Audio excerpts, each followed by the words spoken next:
Yanvarın 11-i saat 11:00-a olan faktiki hava açıqlanıb. Ajans xəbər verir ki, bununla bağlı Milli Hidrometeorologiya Xidmətindən məlumat verilib. Yanvarın 11-i saat 11:00-a olan məlumatına əsasən ölkə ərazisinin bəzi yerlərində yağıntılı və küləkli hava şəraiti müşahidə olunur. Dağlıq ərazilərdə qar yağır.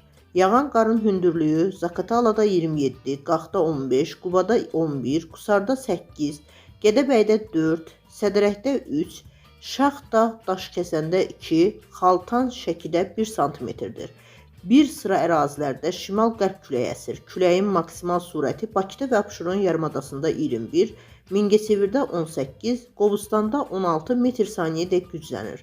Naxçıvan, Şərur, Culfa, Daşkəsən, Göygöl, Balakən, Qax, Zaqatala, Qəbələ, Şəki, Şamaxı, Qobustan, Quba-Qusar, Göyçay, Kürdəmir, Sabirabad, Biləsuvar, Lerikdə duman müşahidə olunur.